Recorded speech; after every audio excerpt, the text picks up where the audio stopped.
What's good, YouTube? And welcome to just a little bit of dooming to start off today's Market Watch. This is one of the top vendors in the entire community. They help run YBM, the giant Facebook group, and you can actually count their losses on the sets they're selling because the top box is at $35 and some of these are under $24. And every single set except one is from this freaking year. It's not good for stores, and that buck gets passed off to the players through tournaments. We're playing for $10 OTS ultis, and then, oh, you want half a box? That's going for $35 to $24. I do think some of these are actually deals like the Battles of Legend, although Europe's about to get there, so the quantity is about to over-splurge on the market a bit, although customs changes will help fix that a little, won't they?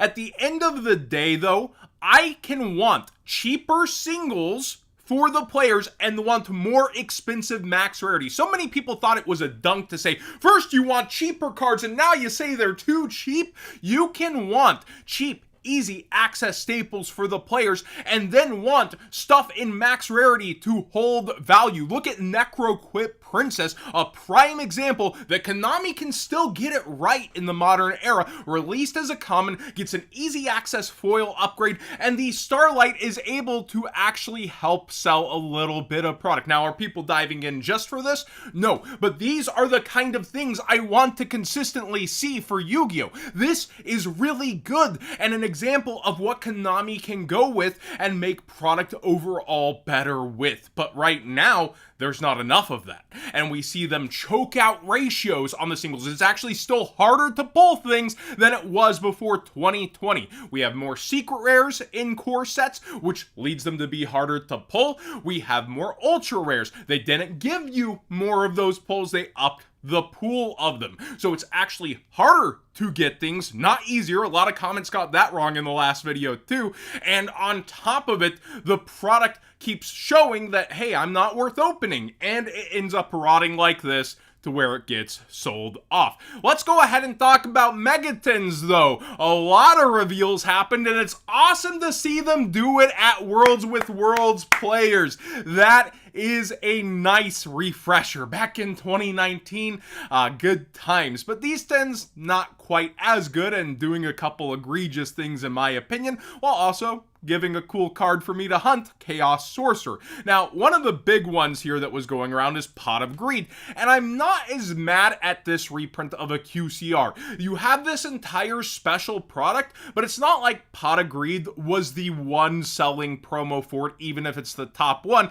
and I already think the price was pretty greedy for what people were asking on it, like what the collection was going for in one card when the others are rising. There's also special, so far exclusive rarities to this, with parallel rares coming back and Pot of Greed being in that. I don't foresee Konami doing something with that, but you never know. So there's plenty of special things still in this collection. Pot of Greed, while one of the selling points, isn't the craziest thing in the world to see a re-wave of, but there's other ones that I'm not so happy with. Raigeki and the Harpy's Feather Duster in particular getting a rarity upgrade and an easier to get pool than their Altar Arts that were released 1 year ago. This is what I mean when I tell you that special arts aren't that special when it comes to Konami because they'll re-wave things in any art as they see fit. Raigeki was headed up recently, and it's already crashing back down under double digits. Someone selling for 8, a bunch of people at 9,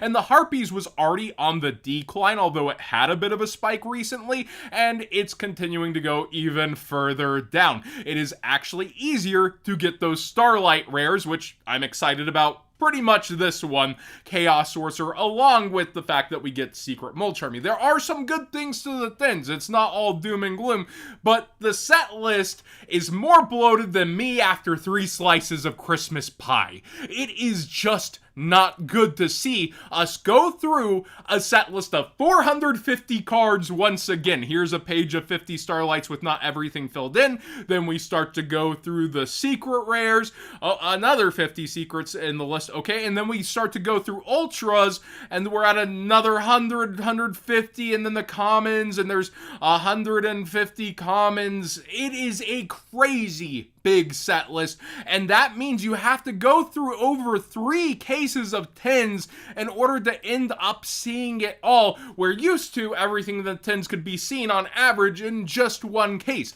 That's what I mean when Konami continues to make things harder for the players to get. They do this thing so they can sell you the card once again instead of letting you pull the card and then waiting years on it, and they want to reprint it again next year. So with that, I do think you should take note. Alter Arts, Konami's willing to go there, and I've been saying that, but also there are some decent things that should have ended up in here, albeit maybe different rarities, like so many secret rares that were already secrets. Would have been nice to see some lower rarities, but yep, the 10s still have people excited to some degree. They could end up selling over time and doing decent. The previous 10s are already doing that. And then with those two, they're already starting to bleed value from the 10s even further. But they've had their time to sell to a degree, haven't they? Dark Magician Girl was another example I'd already given of them willing to go and dip into those altars and should have been your red flag. Like this one was trying to stay stable, was even coming back up, and then it saw a nice special version that's actually harder to get in Rarity Collection 4. And yeah, it makes sense that they would go towards the other altars right after. I honestly didn't see it coming this soon personally, but I did see it coming eventually. The 10s, I'm not a boomer, like Yugi boomer in terms of, oh, the real times were upper deck times. I'm not that far gone, but the good times were pre-2020 when we had promos, that word that keeps escaping Konami's lips, and having those even at RNG was okay. They hit the most successful model to where people will now pay $100 a 10, even though there was an unlimited rewave of these 10s. $100 freaking dollars. I did not know that one till I was doing today's video. And look back on the 10s and go, wow, yeah, that was it. We had Kazuki Takahashi arts, which unfortunately, you know, we can't necessarily get new ones of those. And then we also had just amazing game-changing promos and then classics brought back in a decent rarity. Konami just can't seem to take notes from itself, like Mavens, one and done. Oh, those 10s were the biggest banger ever. Let's start putting cards inside and make them hard to get. They keep making cards harder to pull, and that's what's choking out sealed product. And making things easier for people to pull, making it worth going into product is what we need to save product. All right, let's get to cards that are changing after. I'm trying to pull back the rants. I'm trying. I'll probably do one more dedicated video and lay off for a while, but I can't get it out of my system because I'm seeing stores suffer. I'm seeing players get screwed over. It's hard for me to dial it down. Crowley is up in price, as you don't need to necessarily wait for Magistus to get all of its stuff in order to play it with the modern deck. So we do see this going for Draco Tail, and it's up towards $6 already out of Battles of Legend. Capshell's being played alongside Beast, not over Beast, and Simo's finally right about a top 5 card out of Rising Rampage. I remember making fun of that so hard, like really, Simo, come on. After all this time, turns out he's right, and this secret rare has spiked up, and it's like $6-7. And you know what follows up in the set right now? It's a Dream Mirror Sprite. So you're not saying much about being top 5 out of Rising Rampage at this point. Platinum Gadget is doing well for Crystron K9. It only has its one printing, and it is up towards $12 at this point. And Justice Hunters in general, I want you to take a look and realize, hey, we are in the off season. I think Yummy is extremely cheap. Cupsy has fallen back down in price.